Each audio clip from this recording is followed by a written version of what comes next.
Well, welcome back to Finance Uncut. On today's episode, why you need to own 19% of gold in your portfolio.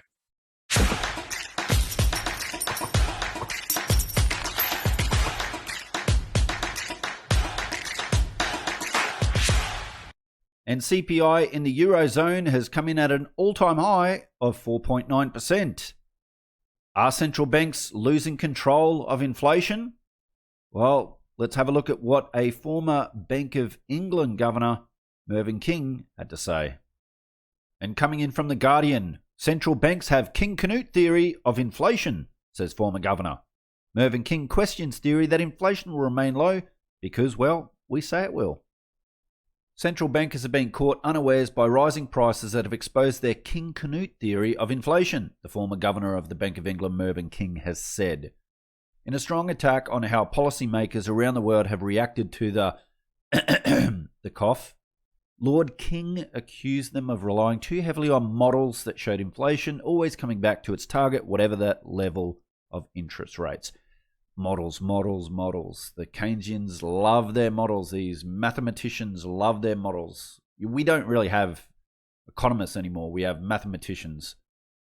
This is the King Canute theory of inflation. 1,000 years ago, King Canute of England set his throne by the seashore and commanded the incoming tide to halt.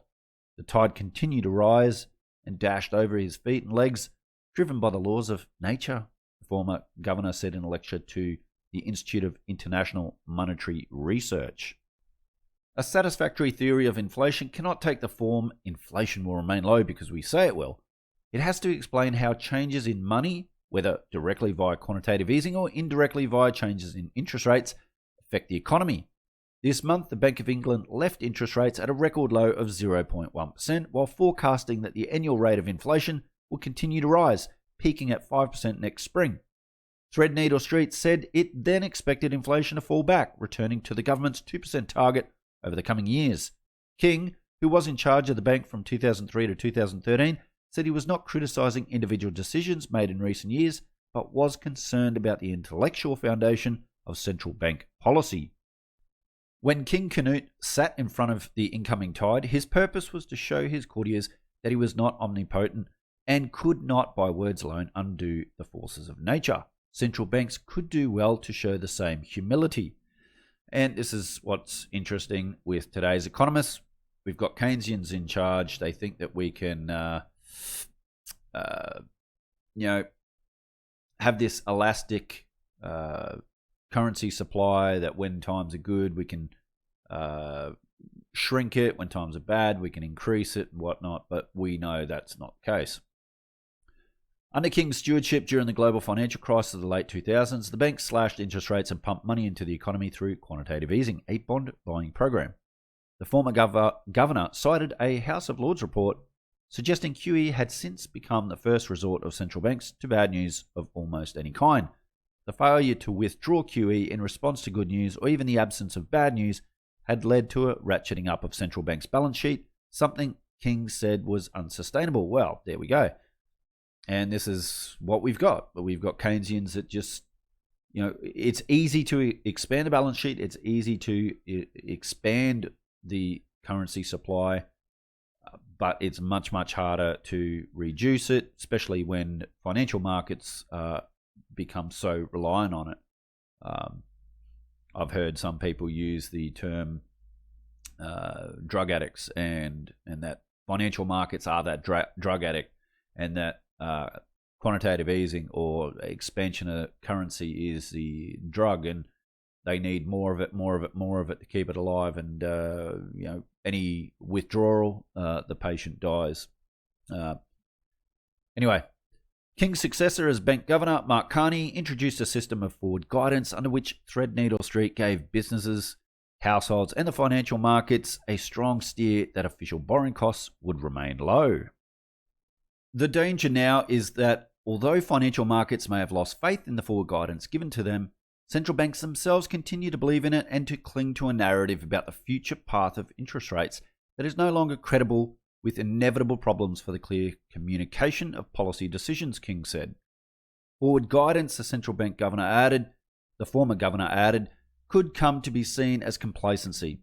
A central bank should not be ashamed to acknowledge that it does not know where interest rates will be in the future because it cannot know where the economy will go in the months and years ahead.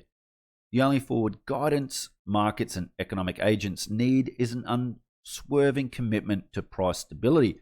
Amen. King said there had been a decade of sluggish economic growth despite the largest monetary stimulus the world has ever seen, and it was surely time to recognize that many, if not most, economic problems are not amenable to monetary policy solutions. So with that, let's cut to a clip with Jerome Powell. How long does inflation have to run above your target before the Fed decides maybe it's not so transitory? Well, first of all, the test that we've articulated, I think, clearly has been met now. You're absolutely right. Inflation has run well above 2% for long enough that if you look back a few years, inflation averages 2%. So I think we can say that is taken. It was not the case going into this episode. It had been many years since we had inflation at 2%. So I think the word transitory has different meanings to different people. To many, it carries a sense of short-lived. We tend to use it to mean that it won't leave a permanent mark in the form of higher inflation. I think it's probably a good time to retire that word and try to explain more clearly what we mean. So I think Fed Powell's speech could be summed up with this tweet. And you'll remember in 2019, October 2019, when the repo market went crazy, and Jerome said, "We're not doing QE. This is not QE." I don't know if you guys remember that, but anyway, so the Fed went from not QE to $120 billion a month QE. Fed went from inflation is transitory to, well, I would probably use other language, but either way, that seems to sum up Jerome Powell and the Fed right now. So I love this chart, and this came from Bianco Research. The checkable deposits and currency held. And you can see the top 1%, next 9%, next 40%, and the bottom 50%.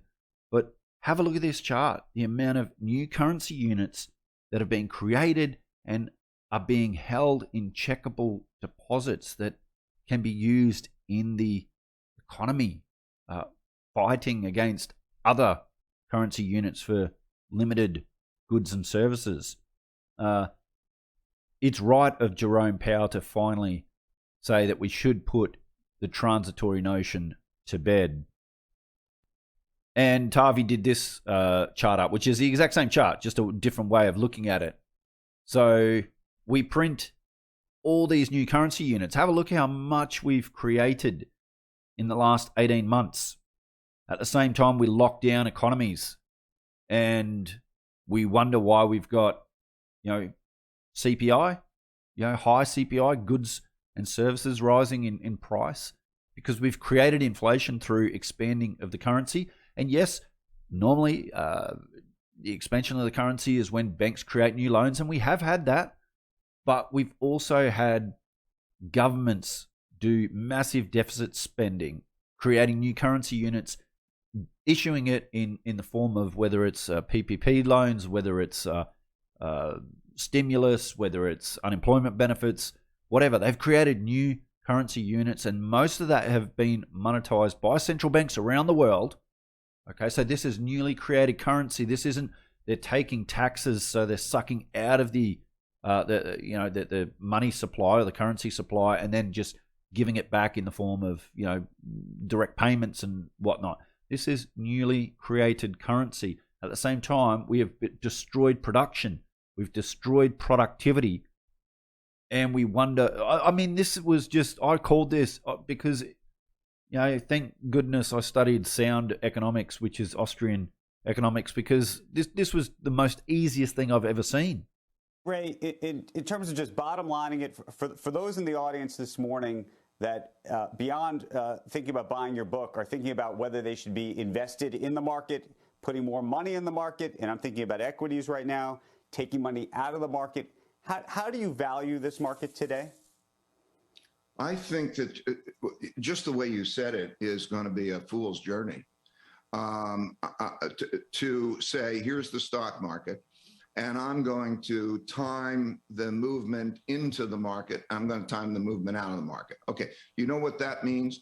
Okay, you're going to guess what the next variant move is and what the next other thing is. A lot of things depend on a lot of other things, and the world and everything readjusts. What has to happen, I think, is investors, most importantly, have to realize two things. First, that cash is not a safe investment, is not a safe place, because it will be taxed by inflation. There will not be an interest rate that will anywhere near compensate. And it seems good because it's not volatile, but you're paying a tax of a few percent a year on that. So A, stay out of that. And then B, know how to balance a portfolio, because the way portfolios work, it's almost like for some part, something happens, another thing happens.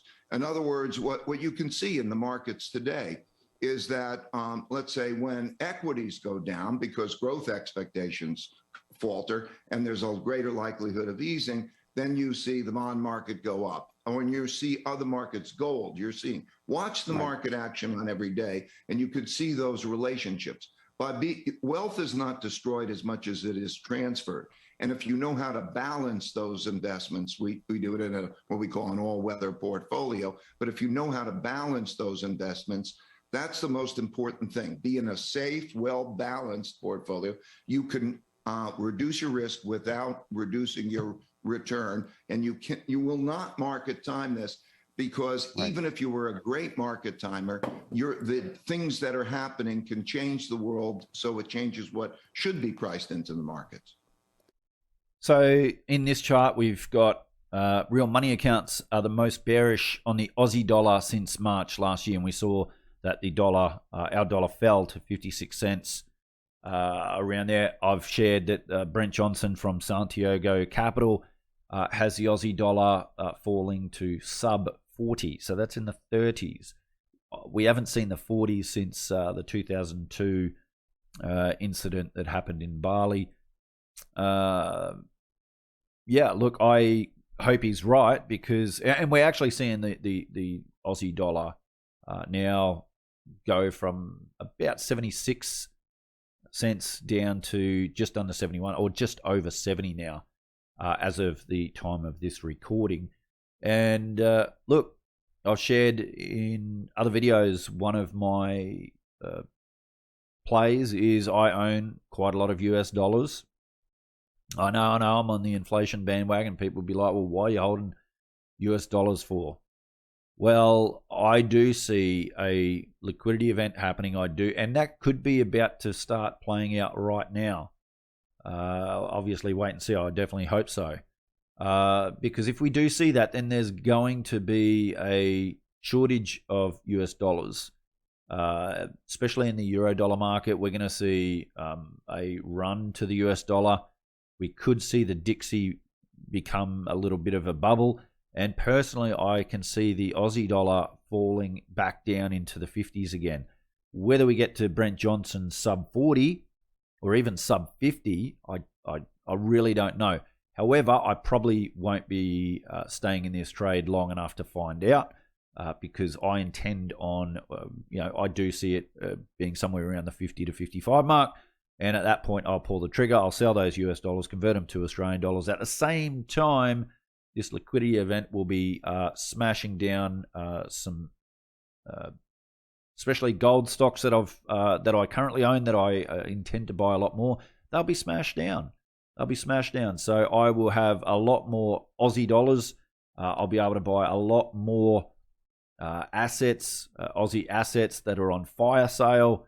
And once again, I believe that we are facing an inflationary decade ahead. So over the next coming couple of years, I expect these stocks that I am buying or will buy on the cheap will go up multiple times. I'm talking 3, 5, 6, 10x. They're the type of returns. So, but this is just a portion of my portfolio. So how do we allocate capital? How should we build a portfolio? Well, I've shared in other videos as well that the Dragon portfolio is the best performing portfolio over the last 100 years. What is the Dragon portfolio? Well, it's from Chris Cole from Artemis Capital. And to understand or give you guys a little bit of a taste what the Dragon portfolio is, let's cut to a clip where George Gammon will explain it all. Now let's take a look at Chris Cole's Dragon portfolio.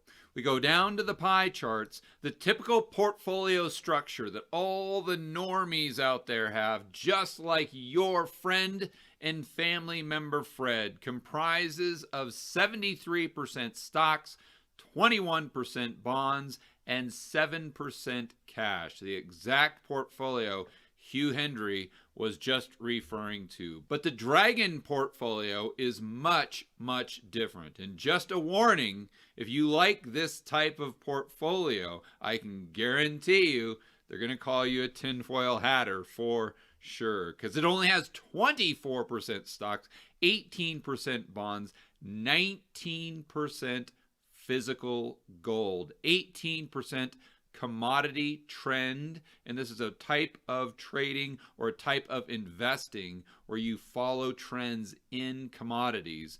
Also, 21% long volatility. When we look at the charts, how did these two strategies perform over time? Start at 1928, go all the way to 2018. With the Dragon portfolio, if you started with $1 in 1928, by the time you got to 2018, you would have over $100,000. What's even more incredible is if you look at the time frames we discussed in steps 1 and 2, the Dragon portfolio does extremely well regardless of whether or not we're in a serpent cycle or a hawk cycle. And to take it a step further, the hawk cycle can be inflationary or deflationary, the complete opposite of one another, and the Dragon portfolio still crushes it. And what would happen if you would have taken the advice of every single financial guru on YouTube and just bought the dip? Whenever stocks go down, you're buying because you know the stock market always goes up over time. You would have started with $1. At the end of 2018, you'd have right around 4 cents. And that doesn't even include inflation. So excluding inflation, you still